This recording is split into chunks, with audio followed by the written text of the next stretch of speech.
Hello student, good morning. आज हम आपको आहार विज्ञान एवं पोषण में आज का अध्याय जल यानी वाटर के बारे में, जल का समानार्थी शब्द पानी, नीर होते हैं। यानी आज का टॉपिक हमारा जल, वाटर।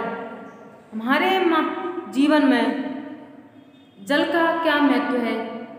अतः हम महत्व के बारे में कहें तो एक ऑक्सीजन यानी प्राणवायु के बाद ये सबसे दूसरी आवश्यकता जल ही मानी जाती है। जिस तरह से सांस लेने के लिए, जीवित रहने के लिए हमें ऑक्सीजन की आवश्यकता होती है, जो हमें वायुमंडल यानी पर्यावरण के द्वारा हमें प्राप्त होती है, उसी प्रकार जल भी हमारे लिए अति आवश्यक होता है। तो कहते हैं जल के बिना जीवन की कल्पना करना नामुमकिन है। उसी प्रकार जल हमारे लिए अति आवश्यक पेय पदार्थ माना गया है। जल के बिना हम किसी भी कार्य को नहीं कर सकते हैं, चाहे वो आपका भोज्य पदार्थ हो, आपकी कई प्रकार की दैनिक आवश्यकताएं हैं। इन आवश्यकताओं को हम जल के बिना पूरा नहीं कर सकते हैं। तो जल जीवन के लिए बहुत ही आवश्यक है। क्या है? जल जीवन के लिए बहुत ही आवश्यक है। अतः कह सकते हैं जल ही जीवन है। ऑक्सीजन, जो ऑक्सीजन होती है हवा, ऑक्सीजन के बाद दूसरी आवश्यकता हमारा जल ही है। इसके बिना जीवन बहुत दिनों तक हम जीवित नहीं रह सकते हैं। अतः हम कह सकते हैं जीवन को बनाए रखने के लिए जल की महती आवश्यकता होती है। जल में किसी भी तरह का कोई पौष्टिक तत्व विद्यमान नहीं होता है, ना ही ऊर्जा प्रदान करता है, परंतु आहार विज्ञानियों ने, जो आहार विज्ञानी हैं, उन्होंने जल को, इसकी महत्वता को देखते हुए इसे पोषक तत्वों के अंतर्गत रखा गया है। ना ही तो इससे ऊर्जा मिलती है, ना इसमें कोई पोषक तत्व होते हैं, लेकिन फिर भी आहार विज्ञानियों ने इसे एक महत्वपूर्ण पोषक तत्वों के अंतर्गत इसे रखा गया है। तो जीवन को बनाए रखने के लिए जल की महती आवश्यकता है। तो जल होता है हमारा हाइड्रोजन H, ऑक्सीजन O से रासायनिक संयोग से बनता है। जो जल का फॉर्मूला होता है, रासायनिक सूत्र होता है H2O। क्या होता है? H2O यानी हाइड्रोजन के दो अणु, ऑक्सीजन का एक अणु। इसमें हाइड्रोजन होता है, ऑक्सीजन तो होता ही है। तो ये इसका रासायनिक सूत्र है H2O, से हाइड्रोजन ऑक्साइड भी कह सकते हैं। तो परंतु शरीर में जलांश का 26% नष्ट हो जाने पर, अगर हमारे शरीर में 26% जल भी नष्ट हो जाता है तो हमारी मृत्यु होने की संभावना होती है। अतः हम कह सकते हैं, एक जर्मन वैज्ञानिक थे, कौन थे? रवनर। एक जर्मन वैज्ञानिक थे रवनर।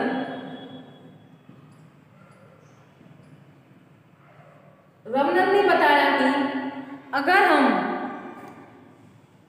भोजन नहीं मिलने पर, भूख की स्थितियां, अगर हमें भोजन नहीं मिलता है, भूख की स्थिति होती है, तो समस्त प्राणी, समस्त वसा, ग्लाइकोजन, 56% प्रोटीन क्षय होने के पश्चात, यानी जो बॉडी के अंदर कार्बोहाइड्रेट, वसा, प्रोटीन है, इनके नष्ट होने के बावजूद भी हम जीवित रह सकते हैं। लेकिन अगर जल की मात्रा हमारे शरीर से कम हो जाती है, यानी 26% जल हमारे शरीर से कम हो जाता है, तो हमारी मृत्यु भी हो सकती है। अतः हम कह सकते हैं जल ही जीवन है। हमारे शरीर का, कुल शरीर का भार 60 से 70% जल से ही बना होता है। और अस्थियों में, दांतों में जो हड्डियां होती हैं, हमारी बोन्स होती हैं, टीथ होते हैं, इनमें 20% जल उपस्थित होता है। तो इन बिंदुओं के अंतर्गत हम जल के कार्य, शरीर में जल प्राप्ति के साधन, शरीर से जल का निष्कासन, शरीर में जल संतुलन, शरीर में जल की कमी का प्रभाव, इन बिंदुओं के बारे में हम क्रमबद्ध रूप से अध्ययन करेंगे। तो जल का जो शारीरिक वितरण है शरीर में, इसको कितनी आवश्यकताओं के आधार पर बांटा गया है?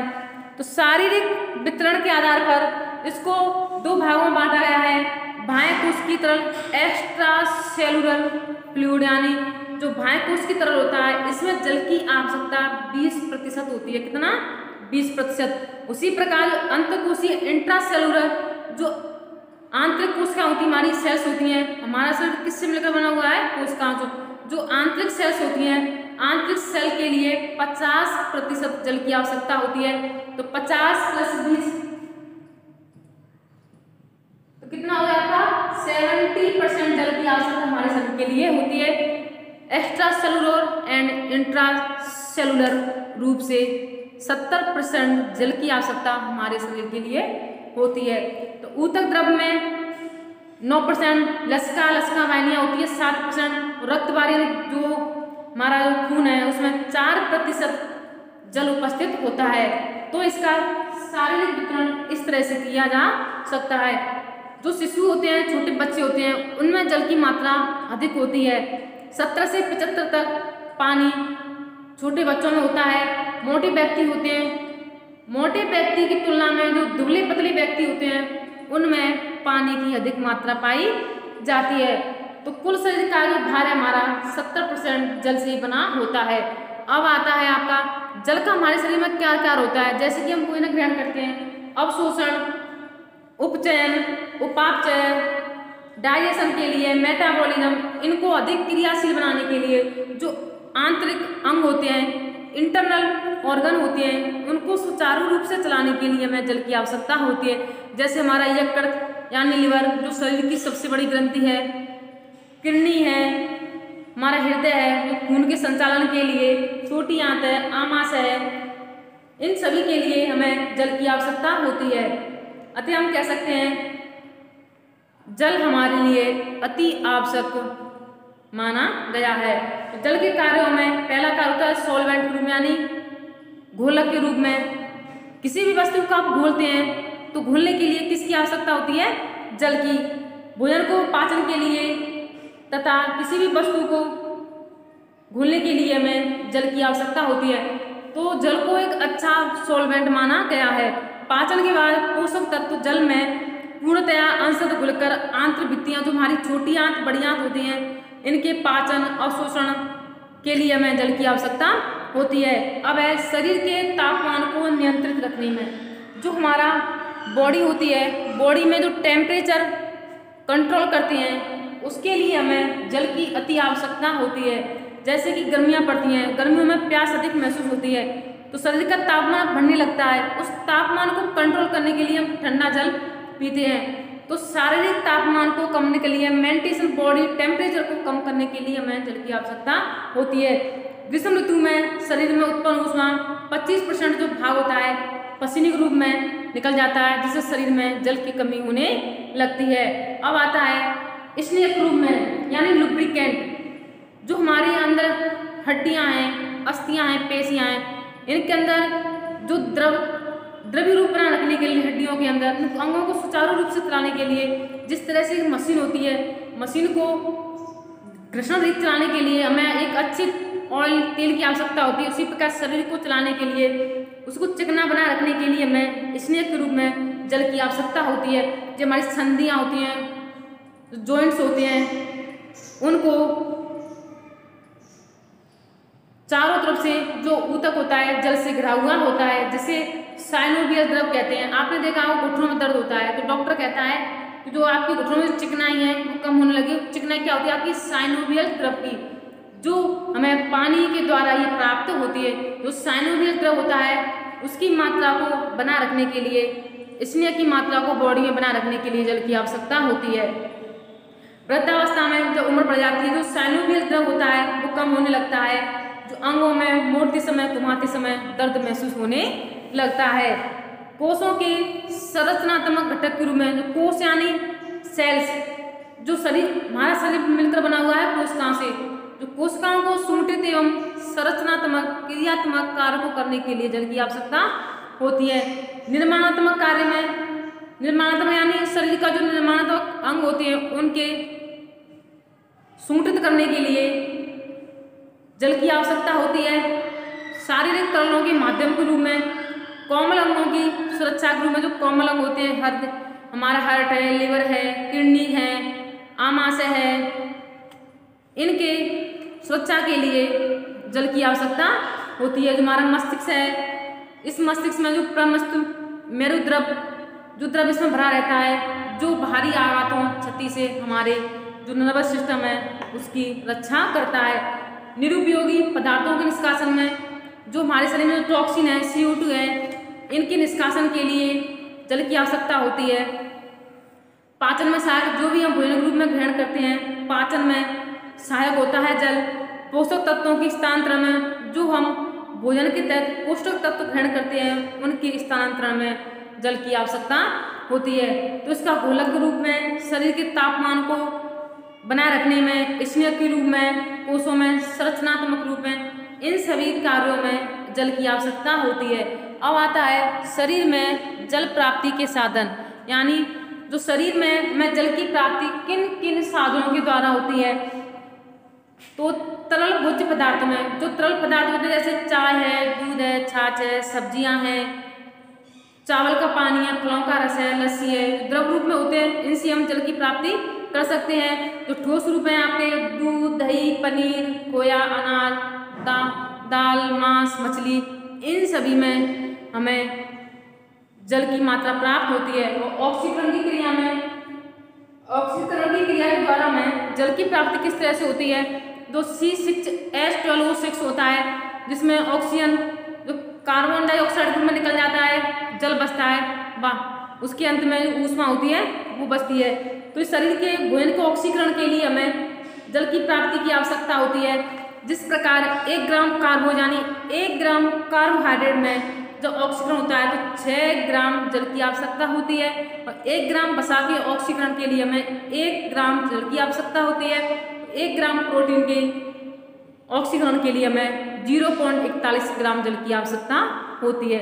इसलिए शरीर में ऑक्सीकरण की मात्रा को बनाए रखने के लिए इस क्वांटिटी में हमें जल की आवश्यकता होती है। अब शरीर से जल का निष्कासन, यानी जिस जल को हम ग्रहण करते हैं तो किसके द्वारा जल का निष्कासन यानी निकलना, जल किस प्रक्रिया द्वारा हमारे शरीर से निकलता है।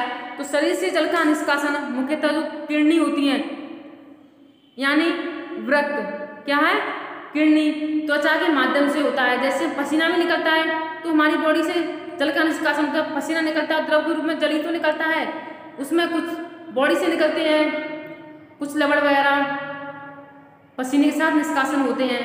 तो गुर्दे से मूत्र के रूप में, त्वचा से पसीने के रूप में, बड़ी आंख से मल के रूप में, आंख से आंसू, नाक स्त्राव के रूप में, धात्री माता के दुग्ध के रूप में ही शरीर से जल का निष्कासन होने लगता है। दूध भी आता है, वो भी पतला होता है, तो उसमें भी दूध की पानी की मात्रा होती है। तो इन सभी क्रियाओं में जल की आवश्यकता तथा निष्कासन किया जाता है। गुर्दे से, त्वचा से, बड़ी आंत से, इन सभी से जल का निष्कासन होता है। अब है शरीर में जल संतुलन, यानी उस शरीर में जल संतुलन यानी वाटर बैलेंस इन बॉडी। शरीर में जल का संतुलन किस तरह से किया जा सकता है।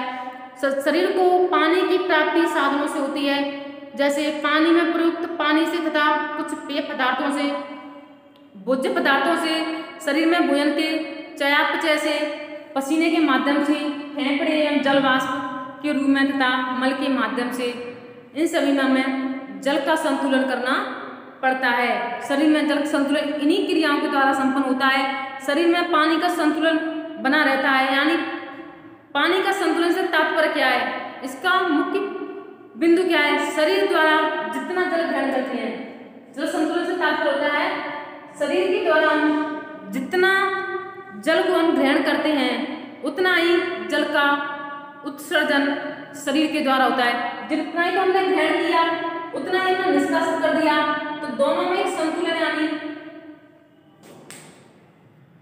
जल का निकलना तथा जल को ग्रहण करना, इन दोनों का ही क्रिया जल संतुलन कहलाता है।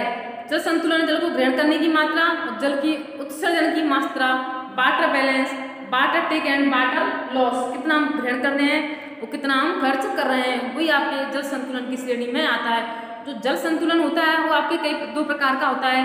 पहला आपका धनात्मक जल संतुलन, पॉजिटिव वाटर बैलेंस, ऋणात्मक जल संतुलन, नेगेटिव वाटर बैलेंस। तो धनात्मक जल संतुलन होता है, धनात्मक जल संतुलन में शरीर द्वारा जो पानी ग्रहण किया जाता है उसको निष्कासित जल की मात्रा अधिक होती है, यानी जिसको हम ग्रहण करते हैं उसकी मात्रा अधिक होती है, तो आपके धनात्मक जल संतुलन में आता है। इस स्थिति में शरीर के ऊतकों तंतुओं जल भरा होता है, ऐसा प्रतीत होता है, क्योंकि जब शरीर में प्रोटीन की कमी हो जाती है तो शरीर का जो प्रसारण दाब है, ऑस्मोटिक प्रेशर है, वो सामान्य नहीं रह पाता है तथा जल की मात्रा अधिक हो जाती है। जो ऋणात्मक जल संतुलन होता है, जब शरीर द्वारा ग्रहण किए जल की मात्रा निष्कासित मात्रा से कम होती है तो आपके ऋणात्मक जल संतुलन की श्रेणी में आता है। तो हम कह सकते हैं जल संतुलन के द्वारा ग्रहण की गई मात्रा तथा जो खर्च हुआ जल, लॉस हुआ जल की मात्रा को हम ज्ञात कर सकते हैं। जल संतुलन की प्रक्रिया में अगर जल संतुलन अधिक होता है, शरीर से जल का अधिक उत्सर्जन होता है, निर्जलीकरण यानी शरीर में जल की कमी होने लगती है, जो रक्त है रक्त की तरलता भी कम होने लगती है, प्राशरण दाब में वृद्धि होने लगती है, अधिचेतक प्राशरण ग्राही कोशिका उत्सर्जित होने लगता है, जो एडीएच का स्त्रावण बढ़ने लगता है, एंटीडाई हार्मोन होता है उसका भी स्त्रावण बढ़ने लगता है, मूत्रतायन ड्यूरेसिस जो मूत्राने की प्रक्रिया है वो भी बंद होने लगती है। जब आप पानी को ग्रहण नहीं करोगे तो जो मूत्र क्रिया है स्वयं ही कम होने लगती है। जब पानी की कमी होती है, निर्जलीकरण यानी शरीर में पानी की कमी होने लगती है, तो जो रक्त की जो तरलता वो भी कम होने लगती है, प्राशरण दाब भी कम होने लगता है, गुर्दे की नलिकाओं में अवशोषण क्षमता बढ़ने लगती है, गुर्दे द्वारा जल का पुनर्वेशन बढ़ने लगता है। जब प्यास लगती है, जब प्यास लगने पर हमें क्या करना चाहिए? जल को ग्रहण करना चाहिए। जल को ग्रहण करेंगे तो रक्त में तरलता की मात्रा भी बढ़ने लगती है और एडीएच हार्मोन का स्त्रावण भी बंद होने लगता है, जिससे मूत्र भी अधिक निष्कासन होने लगता है। तो ये सभी क्रियाएं जल संतुलन वाटर बैलेंस के द्वारा ही संपन्न होती है। अब आता है शरीर में जल की कमी के प्रभाव। अगर हमारे शरीर में जल की कमी हो जाती है तो क्या क्या लक्षण दिखाई देने लगते हैं? मानव के शरीर में कौन कौन से लक्षण दिखाई देते हैं जब शरीर में जल की कमी होती है? तो व्यक्ति अशांत एवं चिड़चिड़ा हो जाता है, भूख कम लगती है, जो शारीरिक वजन है वो भी कम होने लगता है, जो स्किन है वो भी मुरझाई सी रूखी सूखी सी दिखने लगती है, शरीर का जो तापमान है वो भी कम होने लगता है, जो किडनी है वो सुचारू रूप से कार्य नहीं करती है, जो आँखें हैं भीतर की ओर धंसने लगती हैं, जिह्वा जो हमारी जीभ है टंग से वो सूखने लगती है, त्वचा धुर्रीदार होने लगती है, मूत्र की मात्रा कम आने लगती है, रक्तचाप कम होने लगता है, जो नाड़ी गति है वो तेज होने लगती है, रक्तचाप कम होने लगता है। अंत में व्यक्ति की मृत्यु भी हो सकती है जब शरीर में जल की मात्रा कम होती है। तो हम कह सकते हैं कि जल की पूर्ति को कम करने के लिए, जल की आपूर्ति को करने के लिए, जल की आवश्यकता की पूर्ति करने के लिए हमें एक वयस्क मनुष्य को 4 से 5 ग्लास पानी पीना चाहिए। ये तो कमी के प्रभाव हो गए। अगर शरीर में पानी की मात्रा अधिक हो जाती है, शरीर में जल की अधिकता हो जाती है, तो शरीर पर कौन कौन से इफेक्ट पड़ते हैं? जैसे व्यक्ति का शरीर जब पानी की मात्रा अधिक होगी तो त्वचा कैसी हो जाएगी? आर्द्र रहने लगेगी, जो बॉडी है उस पर सूजन यानी स्वेलिंग आने लगती है, व्यक्ति का जी चलने लगता है, नाड़ी संबंधी विकार होने लगते हैं, यकृत संबंधी कई प्रकार की बीमारियां वो भी होने लगती है। कभी कभी आपने सुना होगा उसके पेट में पानी भर गया है, तो गलत तरीके से पानी पीने से भी ये सारी जो आंतरिक क्रियाएं वो इनबैलेंस होने लगती है। इसलिए हमें पानी सही मात्रा में सही समय पर तथा उचित स्थिति में बैठकर ही पानी पीना चाहिए। तो ये आपके जल के बारे में अध्याय था।